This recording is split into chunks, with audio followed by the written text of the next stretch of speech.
Hello my dear students. Today we will discuss about the fish nutrition. What is fish nutrition? Fish nutrition is the food which is given to the fish for their nourishment. Fish nutrition जो है उसकी fish की growth में help करता है, उसका nourishment करता है, तो ये इसलिए बहुत ज़्यादा इम्पोर्टेंट होता है फिश न्यूट्रिशन। इसमें क्या है कि हम देखते हैं कि टारगेट स्पीसीज़ प्रोडक्शन किस तरह से होता है। इसमें क्या देखेंगे, हम उसकी ग्रोथ रेट देखते हैं। इसमें फीड कन्वर्जन रेशो क्या है, FCR is feed conversion ratio, ठीक है। वाटर क्वालिटी, डिजीज़ किस तरह की, अगर किसी फिश में फूड की वजह से कोई डिजीज़ लग जाती है। देन इकोनॉमिक्स, ओवर फीड है या अंडर फीड है, समटाइम किसी फ़िश को कम खाना दिया जाता है या किसी को जो है किसी स्पीसीज़ को ज़्यादा दिया जाता है, नरिशमेंट किस तरह से उसका होता है, तो वो सब चीज़ें।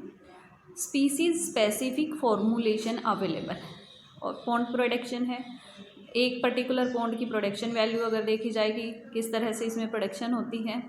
Then closed recirculation system such as aquaponics, small जो है स्ट्रक्चर बनाए जाते हैं, एक्वापोनिक्स जिसको हम बोलते हैं। वाई फिश फीड, फिश को हम खाना क्यों देते हैं? Intensification reduce natural food organism in pond. Some culture methods have little chance of natural food source like aquaponics, cage, raceways, and reduce reliance on natural food and have control of what fish eat, ठीक है। Essential ingredients क्या हैं इसके लिए fish के food में सबसे ज़्यादा इम्पोर्टेंट है प्रोटीन होने ज़रूरी हैं, फैट ज़रूरी है, कार्बोहाइड्रेट्स, मिनरल्स और विटामिन। तो ये सारी जो चीज़ें हैं ये किसी भी ऑर्गेनिज़म के लिए इम्पोर्टेंट होती हैं, तो ये वैल्यू जो है डिफरेंट हो सकती हैं। तो फ़िश के लिए भी एसेंशियल इंग्रेडिएंट्स ये होते हैं। अब फ़िश का एक तो होता है मेन फूड क्या होता है, जिसको कि फ़िश बहुत अपने एंजॉय के लिए नेचुरली खाती है, तो इसको हम बोलते हैं natural food. It is the food preferred by the fish under favourable condition. अगर नॉर्मल कंडीशन में फ़िश जो है उस फूड को प्रेफर करती है तो that means it is the natural food, ठीक है। एक होता है ओकेजनल फूड। जो ओकेजनल फूड है, this food is also liked and consume when available. अगर फूड अवेलेबल है तो वो भी फ़िश जो है वो उसको ले लेती है। लेकिन एक तीसरे टाइप का भी होता है जो है एमरजेंसी फूड, और एमरजेंसी जो फूड होता है उसको फ़िश प्रेफर तो नहीं करती, लेकिन एमरजेंसी कंडीशंस में उसको लेने के लिए जो है मजबूर होती है। तो अगर अच्छा फूड सोर्स अवेलेबल नहीं है तो एमरजेंसी फूड उसको लेना पड़ता है।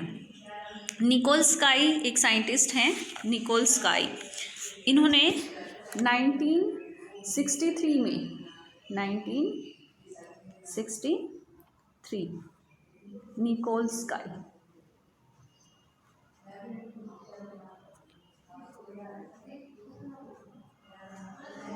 ये साइंटिस्ट, इन्होंने क्या किया, निकोल स्काई ने फिश को स्टडी किया, अच्छे से उन पे रिसर्च करी, तो इन्होंने फाइंड आउट किया कि फ़िश जो हैं वो कुछ उनके बेसिक कंपोनेंट्स होते हैं उनके फूड के, तो उसको पसंद करती हैं खाना। It is the main part of the gut content of the fish. जब फ़िश को देखा गया, उसकी स्टडी की गई, तो ये वाला जो फूड था, जो जिसको हम बेसिक फूड कहते हैं या उसको मेन फूड भी हम उसको कह सकते हैं, तो ये जो है उसके गट का मेन कंपोनेंट था, यानी कि वो ज़्यादा अमाउंट में प्रेजेंट था। जबकि एक सेकेंड टाइप का फूड है विच इज़ सेकेंडरी फूड, और ये जो है सेकेंडरी फूड ये स्मॉल अमाउंट में प्रेजेंट था। It is present in small amount in the gut of the fish, जो कि कम अमाउंट में प्रेजेंट होता है, तो इसको क्या बोलेंगे हम, सेकेंडरी फूड। जबकि एक तीसरे टाइप का जो कि इमरजेंसी फूड की तरह हम मान सकते हैं उसको, कि वो जो है बहुत ही कम प्रेजेंट होता है उनकी गट में, तो it is known as obligatory food. Obligatory food क्या है? It is the food consumed in absence of basic food. अगर बेसिक फूड जो कि फ़िश के लिए इम्पोर्टेंट है उसको प्रेफर करती है फ़िश, अगर वो नहीं अवेलेबल है तो फ़िश क्या करती है, जो ऑब्लिगेटरी फूड है उसको भी ले सकती है, यानी कि एमरजेंसी फूड की तरह है ये। और निकोल्स स्काई ने इसके बारे में बताया कि fish on the basis of variety of food taken, अगर हम उसको क्लासीफाई करते हैं कि किस तरह की वैरायटी को जो फ़िश हैं किस तरह की वैरायटी का फूड लेना प्रेफर करती हैं, तो उसके बेसिस पे इसने निकोल्स स्काई ने 3 अलग अलग क्लासेस और बता दी। One is euryphagic fishes. Euryphagic क्या होती हैं? The fish feeding on variety of food, यानी कि large variety of food they can consume, ठीक है। दूसरा है स्टीनोफेजिक। स्टीनोफेजिक का मतलब होता है खाना, ठीक है। तो स्टीनोफेजिक क्या है? The fish feeding on few selected type of food, यानी कि कुछ सेलेक्टेड वैरायटीज़ जो है प्रेफर करती हैं। जैसे सम टाइम बच्चे क्या करते हैं, घिया कद्दू खाना पसंद नहीं करते, तो इस तरह के जो है ये भी फिश भी करती हैं, ये भी कुछ टाइप का फूड जो है लेना प्रेफर नहीं करती और कुछ जो है वो लेना प्रेफर करती हैं। फिर आता है इसमें मोनोफेजिक। मोनोफेजिक क्या है? कि सिर्फ एक ही तरह की चीज़ खाना पसंद करती हैं, डिफरेंट टाइप की चीज़ें उन्हें पसंद नहीं आती, तो वो क्या करती हैं? सिंगल टाइप को ही खाना पसंद करती है। The fish feeding on a single type of food, ठीक है। तो उसको क्या बोलेंगे बेटा? उसको बोलेंगे हम मोनोफेजिक, ठीक है। अब तालाब में रहती हैं फिशेस, तो वाटर में रहती हैं, तो वाटर में रहती हैं तो उनका लेवल होता है अलग अलग तरह से, कि फ़िश जो हैं वो अंडर वाटर रहेगी, सरफेस पे रहेगी या कॉलम में रहेगी, तो उसके बेसिस पे भी उनके फूड को हम क्लासीफाई कर सकते हैं कि जिस लेयर पे वो रहती है उसी लेयर पे तो वो खाना खाएगी, और उस लेवल पे उसके माउथ पार्ट की भी स्पेशलाइजेशन होती है। जैसे कि सरफेस फीडर है। सरफेस फीडर का मतलब है सरफेस पे जो फूड उनको अवेलेबल होता है वही खाएंगे वो। तो इसका मतलब क्या है? The fishes eating plankton at the surface, और इसका एग्जाम्पल है कटला। तो कटला को अगर हम देखते हैं तो इसके माउथ पार्ट जो हैं इस तरह से बने हुए होते हैं। आप प्रैक्टिकल में देखेंगे कटला फिश को, और उसमें आप अंदाज़ा लगा पाएंगे कि जो कटला फिश है वो सिर्फ सरफेस वाला मटेरियल जो अवेलेबल होगा उसको फीड करती है। जबकि सेकंड टाइप है कॉलम फीडर। कॉलम फीडर क्या होती है? The fish feeding in the mid water of the water body, यानी कि बीच का जो लेवल है, सरफेस वाला कटला ने ऑक्यूपाई कर लिया, उसके नीचे का जो लेवल है वो ऑक्यूपाई करती हैं कौन सी? लेबियो रोहिता। लेबियो आपने देखी है, सेकेंड ईयर में वे आपने पढ़ी हुई है लेबियो रोहिता, ठीक है। और अब भी प्रैक्टिकल में आपको दिखाएंगे। तो लेबियो रोहिता जो है वो कॉलम फीडर है, आपने टाइप स्टडी पूरी पढ़ी हुई है, आपको याद भी होगा, ठीक है। देन आती है बॉटम फीडर। बॉटम फीडर क्या होती है? जो बॉटम लेयर पे, यानी कि सरफेस, कॉलम और उसके नीचे बॉटम, तो जो बॉटम पे फीड करते हैं उसको हम बोलेंगे bottom feeder. The fish feeding at the bottom of water body, जिस भी वाटर बॉडी में हमने कल्चर कर रखा है उसके बॉटम पे जो फीड करते हैं। और उसमें एग्जाम्पल क्या है हमारा? स्रेना मृगला इसका एग्जाम्पल है। और लेबियो कालबसु भी जो है बेटे, लेबियो कालबसु ये भी बॉटम फीडर है, ये भी बॉटम फीडर है। तो इस तरह से हम इनकी हैबिट्स के बारे में भी जान सकते हैं कि किस तरह से ये खाना लेना प्रेफर करती हैं, ठीक है। तो एग्जाम्पल के साथ हमें याद हो जाएंगे surface feeder, column feeder, bottom feeder. Surface feeder में हमारे क्या थे? कटला, कॉलम फीडर में लेबियो रोहिता, और बॉटम फीडर में हमारे सिरेनस मृगला और लेबियो कालबसु, ठीक है। तो इस तरह से हम इसके बारे में जान सकते हैं कि किस तरह से उनकी खाने की हैबिट्स हैं, और उनके एसेंशियल इंग्रेडिएंट्स क्या होंगे? Basically protein, fat, carbohydrate, mineral and vitamins. अब प्रोटीन की बात कर लेते हैं। प्रोटीन की कंपोजिशन अगर हम देखते हैं, प्रोटीन किसके बने होते हैं? अमीनो एसिड्स के, ठीक है। तो अमीनो एसिड्स ये लेते हैं 10 can be synthesized by the vertebrate including fish. जो 10 प्रोटीन हैं वो फिश जो हैं वो सिंथेसाइज कर सकती हैं 10 प्रोटीन, ठीक है। और जो एसेंशियल होते हैं वो मस्ट सप्लाई करने पड़ते हैं। उसका क्या रीज़न है, अगर सप्लाई नहीं होंगे तो फिश में उस चीज़ की कमी आ जाएगी। तो इसलिए they such type of protein which are not available to the fish, they must be supplied to the fish as feed. Important component क्या होने चाहिए, डाइट में जो है एक्सपेंसिव होनी चाहिए। Small quantity of food of good protein produce large amount of fingerlings, ठीक है। तो इसलिए उनको अच्छा खाना हमें देना ही चाहिए। यूज्ड फॉर फिश ग्रोथ, ऐसे प्रोटीन होने चाहिए जो उनकी ग्रोथ में भी हेल्पफुल हों, ठीक है। Fish does not have a minimum protein requirement, it has a minimum amino acid requirement. ये बेटे देखो, उनको ऐसा नहीं कि इतने प्रोटीन डाल दो, उससे काम नहीं चलेगा। उसका काम चलेगा जब उसको प्रॉपर अमीनो एसिड्स जो उसको रिक्वायर्ड हैं वो प्रोवाइड किए जाएं। तो ये चीज़ एक वेल अंडरस्टूड पर्सन कर सकता है, ठीक है, जिसको पता हो कि फिश के न्यूट्रिशन में हमें उसको क्या देना है। हर कोई तो नहीं कर सकता, ठीक है। तो इसलिए nutritionist should know amino acid composition and digestibility, कि वो कितना डाइजेस्ट कर सकती है प्रोटीन को, उसके बारे में भी उसको पता होता है। Poor quality protein is burn for energy और डिपॉजिट एज फैट, ठीक है। जो पुअर क्वालिटी के प्रोटीन भी मिल जाते हैं तो वो एज ए फैट डिपॉजिट होने शुरू हो जाते हैं। इस तरह से फैक्टर अफेक्टिंग प्रोटीन रिक्वायरमेंट, किस तरह के फैक्टर होते हैं, अगर फैक्टर्स की हम बात करते हैं तो साइज ऑफ फिश, ठीक है, size of fish, small fish required more protein then larger fish.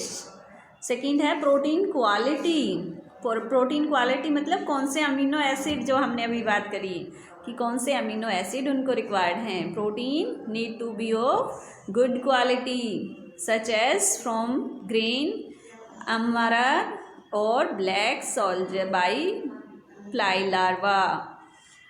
Natural food, some fishes use natural food effectively, depends on stocking density, ठीक है। तो इस तरह से फैक्टर्स होते हैं साइज, क्वालिटी और natural food. Then factor affecting protein requirement, protein requirement कितनी और कैसे होनी चाहिए, तो प्रोटीन एनर्जी रेशियो के बेसिस पे कि कितनी एनर्जी फिश को रिक्वायर है, ठीक है, और उसको कितना चाहिए, किस एज की फ़िश है। जैसे एक स्मॉल फिश हैं तो उनको ज़्यादा रिक्वायरमेंट है। If energy level of diet low, you will waste protein to meet metabolic needs, insufficient and expensive. If protein level low and energy moderate, then fish will get fat. And if energy level too high, it suppress food intake and fish doesn't meet protein requirements. And result क्या होगा इसका, result in low growth rate over time and undersized fish. Then protein के sources की अगर बात करते हैं तो बहुत सारे प्रोटीन सोर्सेस हैं। कुछ एनिमल सोर्सेस होते हैं, कुछ प्लांट सोर्सेस होते हैं। तो अगर एनिमल सोर्सेस की बात करते हैं तो ये हमारे हैं fish meal, trash fish, poultry, insects, crustaceans and zooplanktons, ये हो सकते हैं, ठीक है। और अगर हम प्लांट प्रोटीन की बात करते हैं तो उसमें प्लांट के प्रोटीन होते हैं usually lake in amino acid content, must add additional amino acids, ठीक है, प्रोटीन की अगर बात करते हैं। और सोयाबीन में जो है 30 से 50% होते हैं उनके जो नीड के प्रोटीन, एसेंशियल प्रोटीन होते हैं। तो farmed all over amino acid imbalance भी, ये सारी चीज़ें चेक करते रहना है कि उसमें कितने कौन से अमीनो एसिड अवेलेबल हैं फिश के लिए। देन प्रोटीन के अलग अलग सोर्सेस हैं, तो ये अलग अलग सोर्सेस से हम उनको प्रोटीन जो है प्रोवाइड कर सकते हैं। देन आता है हमारा लिपिड्स। लिपिड्स क्या है? सोर्स ऑफ एनर्जी है ये, और एसेंशियल फैटी एसिड प्रोवाइड करते हैं, ठीक है। तो 1 gram of lipid content 2x the energy of 1 gram carbohydrate और 1 ग्राम प्रोटीन। तो लिपिड में क्या है? ज़्यादा एनर्जी होती है, और ये क्या कर सकते हैं? Spare the protein for growth, ठीक है। मेंटेन सेल फ्लूइडिटी, और globular protein transport things in and out of the cell membrane, ठीक है। द लिपिड जो है हमारी डाइट में होने चाहिए। डाइटरी लिपिड्स क्या हैं? वो हमें बॉडी की ग्रोथ के लिए प्रोवाइड करते हैं। ओलिक एसिड हैं, जैसे लिनोलेनिक एसिड हैं, ये सारे जो एसिड्स हैं वो हमें ग्रोथ के लिए इम्पोर्टेंट होते हैं, इसलिए फिश को ये सारे लिपिड्स जो हैं वो प्रोवाइड करने ज़रूरी होते हैं। देन एनर्जी क्यों ज़रूरत है? Why does a fish need it? Energy is not a food stuff. Energy क्या होती है? एनर्जी बहुत ज़्यादा बॉडी की एक्टिविटीज़ के लिए ज़रूरी होती है। एनर्जी जो है केमिकल रिएक्शंस के लिए ज़रूरी होती है। एनर्जी नर्वस सिस्टम के लिए ज़रूरी होती है, बॉडी में ऑस्मो रेगुलेशन मेंटेन करने के लिए और ग्रोथ के लिए ज़रूरी होती है। एनर्जी रिजर्व हम रखते हैं, आगे इमरजेंसी में काम आती है, एक्सक्रीशन में हेल्प करती है, रिप्रोडक्शन में हेल्प करती है। जितनी बॉडी में एक्टिविटी होती हैं उन सब में हमें एनर्जी की रिक्वायरमेंट होती है, इसलिए एनर्जी इज मस्ट। एनर्जी जो है वो मस्ट है, ठीक है। Energy fish eat to satisfy their energy demands. Too much energy is required, ठीक है, एंड टू लिटल एनर्जी जो है उससे काम नहीं चलेगा। Require less energy than land mammals, क्योंकि ये कोल्ड ब्लडेड एनिमल होते हैं, वाटर में रहते हैं, और इनका वेस्ट एक्सक्रीशन में भी एनर्जी की रिक्वायरमेंट लगती हैं। तो ये सारी चीज़ों के लिए हमें क्या ज़रूरत है? एनर्जी की। Then factor altering energy requirement of fish. क्या फैक्टर्स हैं? फिश एज, जैसे जैसे एज इंक्रीज होती है एनर्जी रिक्वायरमेंट जो हैं डिक्रीज़ होती जाती हैं। फिजियोलॉजिकल एक्टिविटी जो है उनके लिए वो भी कम होती चली जाती हैं। इन्वायरमेंटल फैक्टर हैं, डाइट कंपोजिशन है, तो ये सारी चीज़ें फिश के लिए एनर्जी रिड्यूस करती हैं। देन कार्बोहाइड्रेट्स भी फिश की डाइट में होने ज़रूरी हैं। Like fish do not have access to food with much carbohydrate, mostly protein and fats. Limited digestibility है इसकी 35 to 80% तक, and not much research done on carbohydrates. So protein और इस पे ज़्यादा रिसर्च हो चुकी है। In breakdown of glycogen to glucose and it uses in cellular metabolism. Minerals भी रिक्वायर्ड होते हैं फिश की ग्रोथ के लिए। मिनरल्स में क्या आएंगे? मिनरल्स जो हैं कैल्शियम जो कि बोन के लिए इम्पोर्टेंट है, ठीक है, और मसल फंक्शन के लिए इम्पोर्टेंट है। फॉस्फोरस की रिक्वायरमेंट होती है, ऑस्मो रेगुलेशन की रिक्वायरमेंट होती है, तो सोडियम की भी रिक्वायरमेंट है इसमें, क्लोराइड, पोटेशियम। तो ये जो है बॉडी की एक्टिविटीज़ के लिए मिनरल्स आवश्यक हैं, क्योंकि बॉडी का ऑस्मो रेगुलेशन भी मेंटेन रखना है, मेंटेन करते हैं। विटामिन्स ये भी रिक्वायर्ड होते हैं, विटामिन्स भी ज़रूरी हैं, essential but doesn't supply energy. ये एनर्जी नहीं देते लेकिन ये ज़रूरी होते हैं, ठीक है। तो 2 ग्रुप्स हैं इसके, एक तो वाटर सॉल्युबल और एक फैट सॉल्युबल होते हैं, ये आपको पता ही है। देन फीड प्रिपरेशन में क्या होगा? Steam balloting. सबसे पहले फीड बनाने के लिए, फिश का फूड बनाने के लिए क्या करते हैं? स्टीम पैलेट, उसके छोटे छोटे पैलेट्स बना के रख लेते हैं। Produce dense pellet that sink in water. ये ज़रूरी है कि पानी में नीचे तक चले जाएं ताकि नीचे वाले जो बॉटम फीडर्स हैं उनको भी मिल जाएं। एक्सट्रैक्शन प्रोसेस करते हैं इसमें, प्रोड्यूस फ्लोटिंग पैलेट्स, जैसे कि ऊपर वाले अगर जो हमने अभी बात करी थी ना, एक सरफेस फीडर की, एक कॉलम फीडर की, एक बॉटम फीडर की, तो उन सबको अवेलेबल होने चाहिए। वाइन्स और small pellets particle that deteriorates water quality. Artificial diet हम प्रोवाइड करते हैं फिश के लिए। Complete diet provide all essential ingredients. सभी इंग्रेडिएंट्स जो हैं वो कौन देता है? आर्टिफिशियल डाइट दे सकती है उनको। उसके लिए क्या है रिक्वायर्ड, क्या है required in semi intensive to intensive system. Close recirculation system होना चाहिए, या फिर इसके लिए केज रिप्रोडक्शन हो सकते हैं, करवा सकते हैं। तो ये सारे फैक्टर्स हैं जो आर्टिफिशियल डाइट अगर हम देते हैं तो वो आसानी से इनमें दे सकते हैं। देन आर्टिफिशियल डाइट जो है एज ए सप्लीमेंट्री डाइट हम देते हैं, ठीक है। फीड रेट, अब हमें जो फूड फिश को प्रोवाइड करना है तो उसका रेट क्या होना चाहिए, किस तरह का है?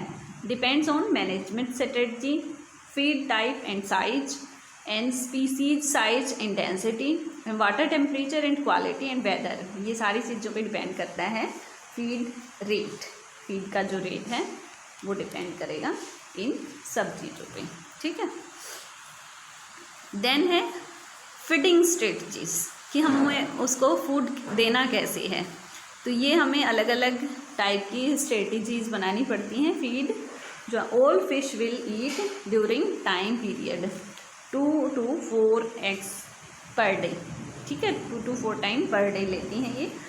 फार्मर अंडरस्टैंड हिज और her fish personalities and percent body weight per day, उसके हिसाब से उसकी रिक्वायरमेंट होती हैं फिश की, बेस्ड ऑन ग्रोथ रेट और feed conversion ratio and survival and required frequent sampling, provide daily ratio, ठीक है। डेली राशन जो है उसको feed 2 to 4 day per day देना चाहिए। फीड कन्वर्जन रेशियो क्या है? FCR। FCR is feed conversion ratio, ठीक है। ये क्या होता है? How much feed is converted to fish flesh. Fish flesh में कितना कन्वर्ट करती है, ये इसकी रेशो दे रखी FCR की फॉर्म में, ठीक है। और कैलकुलेट कैसे किया जाता है ये? इसको कैलकुलेट करने के लिए ये एक फॉर्मूला है FCR के लिए, amount of feed divided by fish weight gain, ठीक है। तो इससे हम इसको कैलकुलेट कर सकते हैं, जैसे नीचे एग्जांपल करके दिखा रखा है, इसमें ये है FCR, ठीक है। 50 kg अमाउंट ऑफ फीड अगर दिया और वो वेट गेन किया 30 kg, तो उसकी वैल्यू क्या आई? 1.7, ठीक है। फीड प्रेजेंटेशन, ये क्या है? हैंड फीडिंग, कि हमें उसको फीड कैसे देना है, तो हैंड से फीड करा सकते हैं फिश को, ठीक है। और अगर हैंड से फीड कराएंगे तो इसमें क्या है, प्रॉब्लम क्या रहेगी? लेबर इंटेंसिटी, यानी कि लेबर ज़्यादा लगानी पड़ेगी। और दूसरा है डिमांड फीडर्स, एडवांटेजेस क्या हैं इसकी?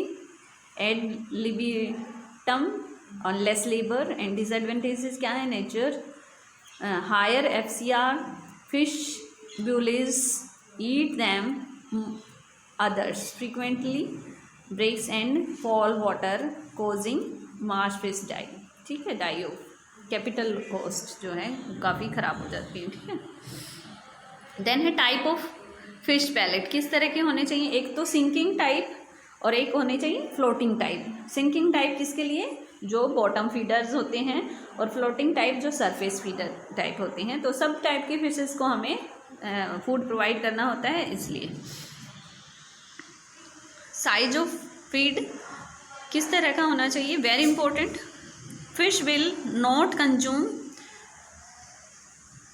Water quality issues and economics, ठीक है। Increase in energy requirement when eating wrong size, और mixing two feed type important during feed size transition. तो इस तरह से ये चीज़ों का हमें ध्यान रखना पड़ेगा कि किस तरह का हम पैलेट उसके लिए प्रिपेयर कर रहे हैं।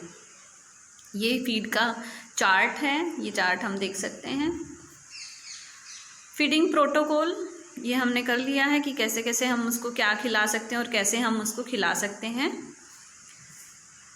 फीड फिश इम्प्रॉपरली, अगर अच्छे से नहीं खिलाया जाता तो क्या होगा? Poor water quality, high level of ammonia nitrate, wrong pH, low dissolve oxygen. अगर इस तरह का वाटर क्वालिटी अगर ख़राब है तो वो गलत है फिश के लिए।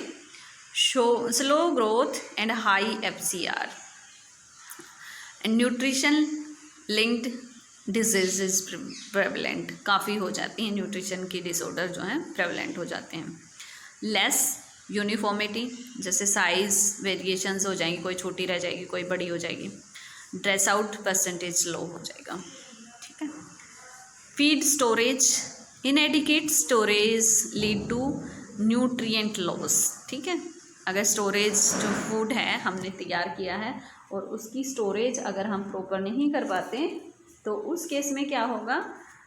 इनएडिक्वेट स्टोरेज के कारण विटामिन का नरिशमेंट का लॉस हो जाएगा।